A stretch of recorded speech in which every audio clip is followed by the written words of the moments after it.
So I've got this Audi A3 2010 S-Line in with the Ccza engine, and it's got a coolant leak, so it's losing coolant. And we've checked the obvious places, which are the water pump down here, and that seems okay. When it was hot, it was actually dropping coolant as well, which wasn't good. So what we've done is we've left the car overnight, so it was stone cold, and then in the morning we've noticed the gearbox down here is wet. So we've investigated and pressure tested the coolant, and it was actually leaking out of this thing, which is the coolant flange that goes into the head, just there.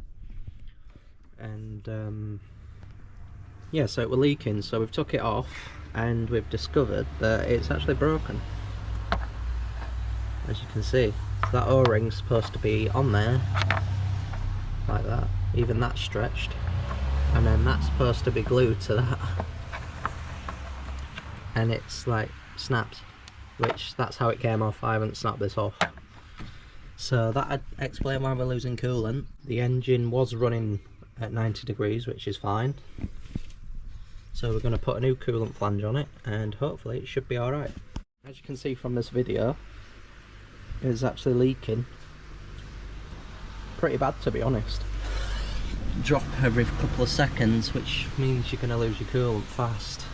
So we're going to put a new coolant flange on it and hopefully pressure test it, and it should hold pressure. So here's the part number if you want it. This is the new part, brand new from Audi.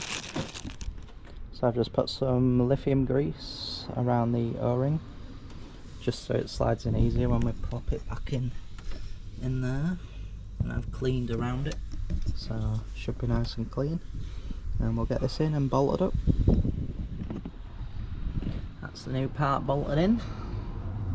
So now we can connect this coolant pipe that goes to the heater matrix back to the engine, and put this other pipe off that I just put off. So that's the pipe back on, all connected. We are holding pressure.